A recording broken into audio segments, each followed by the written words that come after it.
Thanks a lot for the invitation. It's a great pleasure to be here. Please, if you have any question, do interrupt me at any moment.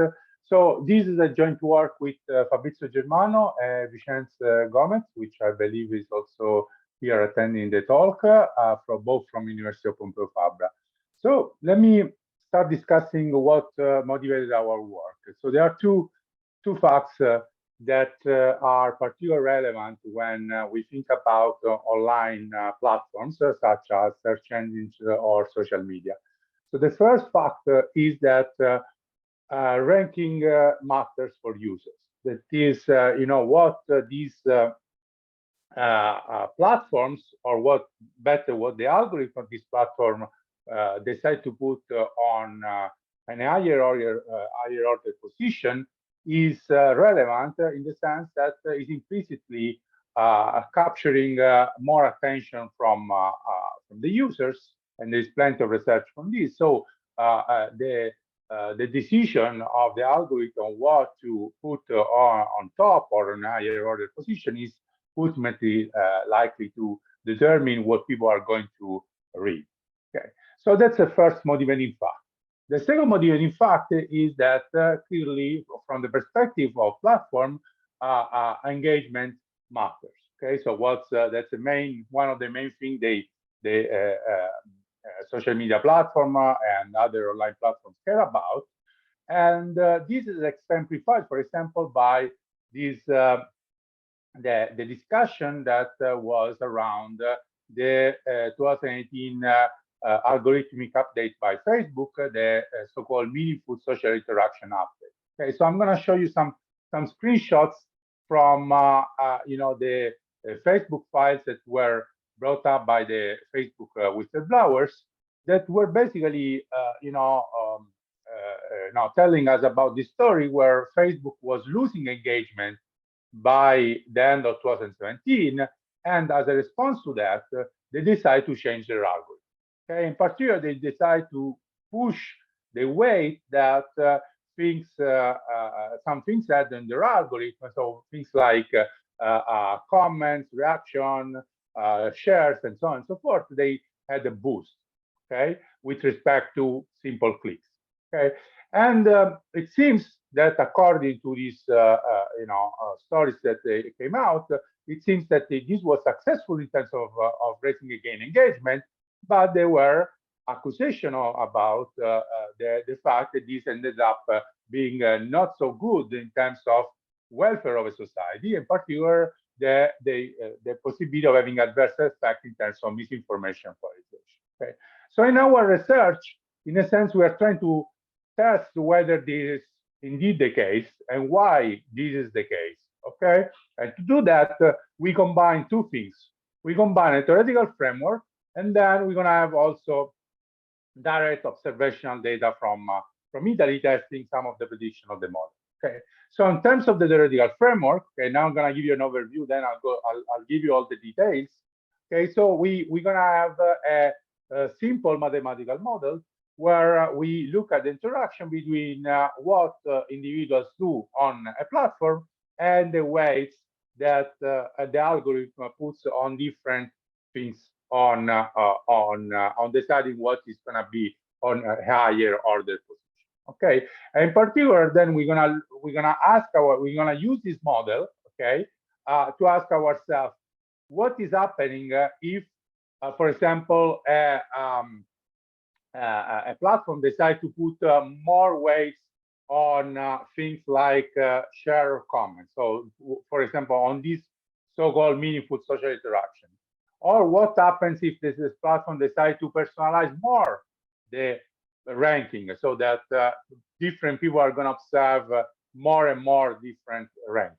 Okay, and we're going to then look at the effect of this change in the algorithm on the engagement on the platform. So whether these are going to be beneficial from the perspective of the platform, and then we're going to look also at the, if you want, the welfare of the society. So in the sense, what is going to happen in terms of the overall level of misinformation and also the level of political polarization. Okay, and just I'm gonna spoil from the start what we're gonna find. Okay, so what the main insight of our research, and I'll guide you through that in a moment, is that if you increase the weight you give to this meaningful interaction, meaning you give more weight to things as share and comments relative to simple clicks, okay, what you have is that it is the case that this is good for a platform. So it is going to increase engagement, but this comes also at the cost of increasing misinformation polarization, okay? And and also, if you increase personalization, you increase again the engagement in the platform, but this is leading also to more political polarization. Okay, and then we test some of the empirical prediction of this model using some rich data from Italy, and as I will explain you, we'll see whether these algorithmic update of Facebook indeed had an effect on political polarization. Okay, so let me give you a bit of details about the model, the main ingredients. Okay, so the idea is that there is an underlying state of the world. So there is some unknown thing that some theta in R that you can think of this, what are the net benefits of vaccine, of emission reduction, of helping Ukraine, whatever. Okay. And the model is populated by basically news items, individuals, and social media platform. Okay, so what these news items? There are news items. You can think of these, the different posts on Facebook, the tweets that talk about a given topic, about this theta, whatever. Okay, and each of them contains some information that is normally distributed around the truth. Okay, so on average, you have this distribution around the true state of the world, but of course with some dispersion. And they are done in individuals. Okay, again, also individuals come with their own prior information. Again, with some private informal signal xn that again is distributed with a norm around theta. So on average, the prior information of individuals is around the true state of the world. And then these individuals, they would like to know more about this issue. And what they do, they sequentially access in a random order a social media platform, okay, where they're gonna, in a moment I'll explain, they're gonna look at these news items that are gonna come with a given order, okay, given ranking, and they have to decide what to read, and possibly also what we're gonna call highlight. Okay, so we use these terms highlight to simplify things such as share, comments, reaction, whatever. Okay, so it's just these general terms of engaging with the content on top of just clicking on it. Okay, and then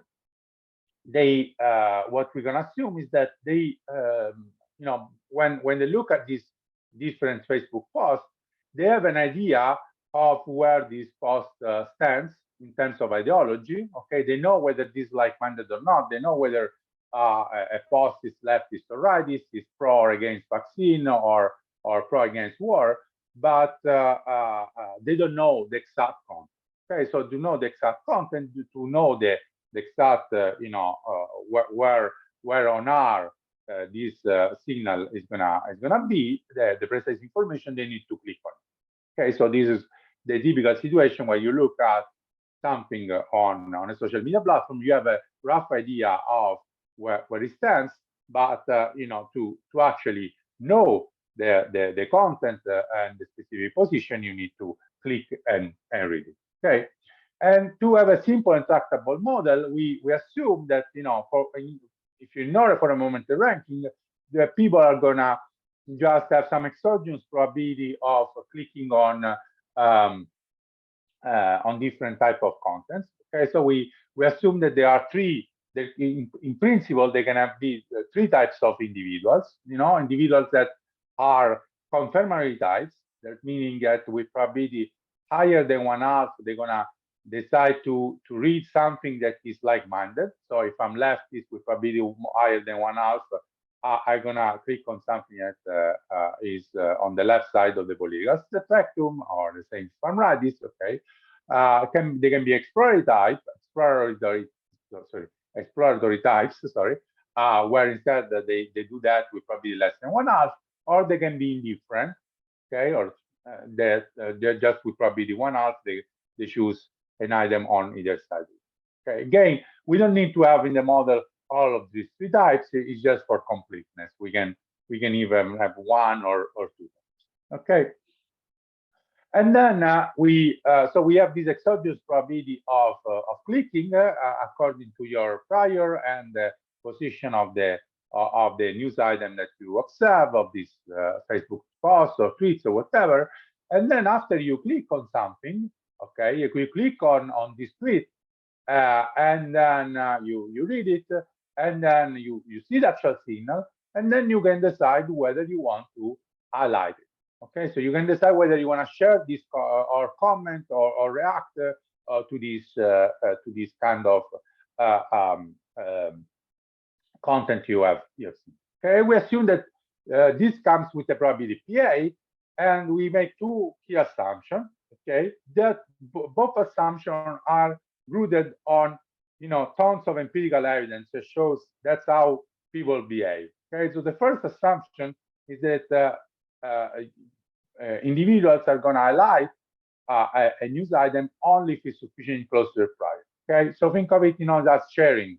So when I'm going to share something on Facebook, I'm going to share it only if this is similar. If when I read it, I see that it's sufficiently close to my prior position. Okay, so my prior ideology. And again, there is evidence on that. Okay. The other assumption, okay, is that this probability PA of sharing a given comment, sharing a given news item, is going to be higher, okay, if for people that have more extreme prior. Okay, and this assumption comes from, again, lots of empirical research, in particular this paper by Baski and et al., that they show that, especially when it comes for hard news, which is the political news, you do have this thing that people that have more extreme priors, they are the ones that tend to share more content on Facebook. Okay. And then we another important element of our model is the attention bias. Okay, so the fact that the ranking matters for individuals. Okay, so how we gonna capture this in this mathematical model? We calibrate this with the parameter beta higher or equal than 1. And what's the interpretation? Suppose that you have two news items, two Facebook posts, that they are both like-minded. For example, they are both leftists. Then if one Facebook post is one position up in the ranking, then this is gonna, with respect to the other, this news item that is one position up is gonna have a probability beta higher to be clicked on with respect to the other. Okay, so it's a multiplicative factor of capturing the fact that people tend to, other things equal. So if you take the kind of content that people see at the beginning constant, people tend to click more on things that are higher than.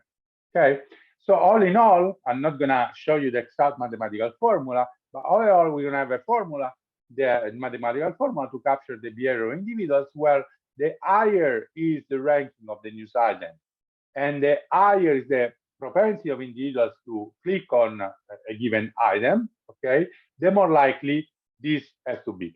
Okay, so the probability in the sense of clicking on a given Facebook post is going to be a combination of the of whether I'm like-minded or not, and which will probably I'm going to look I'm going to click on something like-minded, but contingent on a given content, also on the position that this news item has. Okay, so if something, if a Facebook post is higher in the ranking, it's going to have a higher probability to be chosen. Okay, and then of course the key element. So we have individuals, we have this news item on social media, and clearly then we have the platform. Okay, the platform, we capture this platform in terms of its algorithm. So how the algorithm is going to evolve. Okay, so we're going to focus on one of the key elements of this ranking algorithm, which is the popularity rate. Okay, so the idea is that a Facebook post, a tweet is going to go up in the ranking if it becomes more popular. Okay, what does it mean becoming more popular? Basically, the ranking algorithm is going to update the order of these Facebook posts, these tweets, according to two parameters. Okay, so it's going to look at the number of clicks, and we assume for normalization that a click has a weight of 1. And then we is going to also care about the meaningful social interaction of these Facebook posts. Okay, meaning what we call the highlight, the shares, comments, whatever. Okay, that we're going to assume have a weight eta.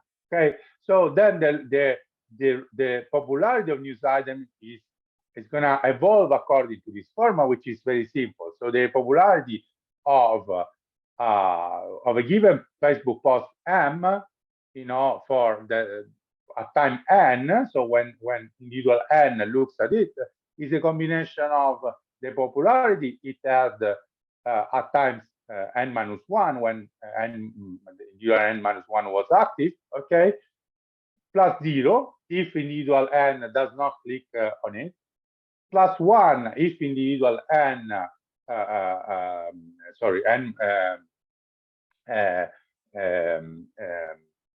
decide to click but not to highlight it, okay, and 1 plus theta if you have that this individual click on it and also engage on the call. Okay, and so clearly the ranking is inversely related to the popularity, so meaning you're going to be higher in the ranking, so on a lower position in the sense of the ranking, and if you are more okay. So to recap, so what's the idea? How this model works. So you have at any time t, there is a random individual n. You can think of this as a single individual or a group of individuals. I mean, this is just to simplify, okay, where they get, they start with some prior information, okay, xn on the state of the war. So there's some prior beliefs on, for example, the net benefits of vaccines, and then they access the social media. They access the social media. They see a given ranking of news items. Of I see this Facebook post in a given order, and then given a ranking, given my attention bias, given my propensity to choose something like-minded, I decide what to click on. Okay, and once I click on something, okay, I learn the actual signal of that news item, what it's actually saying, and then I decide whether to highlight it, okay, whether to engage in this content with some probability PA, only if it's sufficiently close to my prior, and the more so if I have more extreme prior beliefs. Okay, and then the algorithm updates the popularity as I discussed before. Okay, on top of that, you can add personalization to this picture by just thinking that the algorithm is able to personalize, divide people in two different camps, left and right, and then we have a parameter lambda that captures the degree of personalization. Okay, so capture how differently these two rankings are going to evolve. So the idea is that if I have a very high degree of personalization, what people in the other groups are doing in terms of click and hiding is going to count very little in terms of the ranking I'm going to set. Okay, and then we look at the effect of these parameters on measure of engagement and user welfare. Okay, so the engagement is just going to be the sum of clicks and highlights in the platform. And in terms of misinformation, we just look at the average distance between the information reported on the Facebook post, for example, that people read, okay, and the true state of the world, the actual truth, okay? And the polarization is the distance between the information reported by Facebook posts that people read on group L and the one that are read in group R. Okay, so how distant they are in the information read on it. Okay. Sorry, Francesco, there are 5 minutes left. Okay, so I have very little time, so probably I'm not going to have time to discuss the empirical evidence. So I'll just to show the results. So what's intuition? So what is that? Why increasing this data? So why increasing the weight you give to comments and shares and something like that, ready to clicks, is crowding out the truth, and that's the detrimental effect. Here you have the intuition. Okay, so if you have the head at 0, so the ranking just puts weight on the clicks, basically what you're gonna have is that as suppose that 0 is the true state of the world, the information of individuals, the prior of individuals and of news items is this normally distributed around 0, you're gonna have that the clicks are also gonna be distributed around 0. Once you put a lot of weight instead on comments, what is happening? Who is gonna comment more? Is the comment more the extremist? So since you give more ways to this on the ranking on comments, you're gonna give more weight. So you're gonna put the push up in the ranking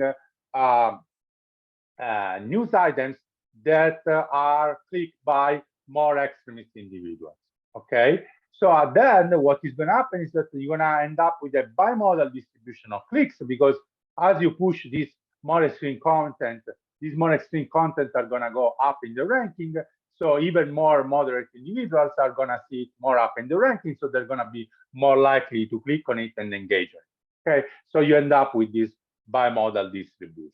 Okay, and so what is happening at the end is that we can look at the overall effect in terms of engagement, misinformation, polarization. So here you have on the horizontal axis the level of the parameter on meaningful social interaction, and you see that the higher is data, the higher is the engagement in the platform. So the platform likes it, but the higher also the level of misinformation in society and the level of polarization in society. Okay, and similarly, lambda is a lower lambda, which means more personalization, is good for in terms of engagement. So it's good for the platform, but it's not good in terms of polarization. Okay, it does not have much of an effect on misinformation, but is bad for polarization. Okay, so an increase in data. So again, just let me give you an intuition.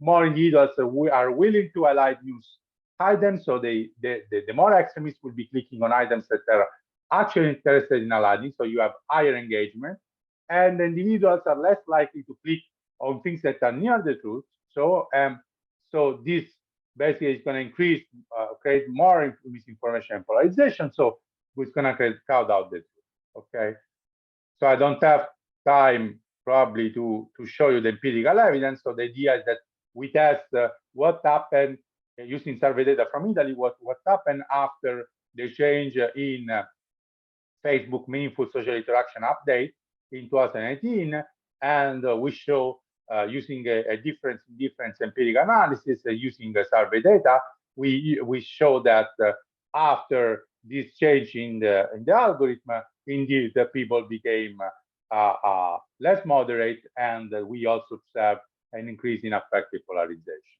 Okay, so to conclude, what we see that a higher data, an increase in meaningful social interaction, this on the weight that the platform gives to things like shares, is gonna, according to our model, is gonna increase engagement, but this also comes with an increase in polarization and misinformation. And we confirm some of the prediction of the model with observational data, seeing that actually this Facebook algorithm indeed led to a higher ideological extremism and affective polarization in Italy. Okay, so we actually, in a sense, we bring both theoretical and empirical support for this kind of alleged accusation that the whistleblower said about this Facebook change in the algorithm, and we see that more personalization, increased polarization, which is consistent with the filter bubble, the hypothesis of Pariser. Okay, thanks a lot. Here you have at the bottom the reference to our working paper. Thank you very much, Francesco. And now we have a few minutes for questions or comments. Anybody from the audience would like to raise any question? Can you hear me? Yes, sure. Okay, thank you so much for your talk. I had two questions, one more statistical, and another one more conceptual and about the reality that you are trying to analyze. The first one is about, I saw that the informative signal of new items and the private informative signal of individuals, you assumed it to be both of them to follow a normal distribution. Is there a specific reason for that, or just? So the reason is that I'm a political economist. That's usual. You want to start with the most neutral setting. You don't want to start with the situation where people are already polarized, right?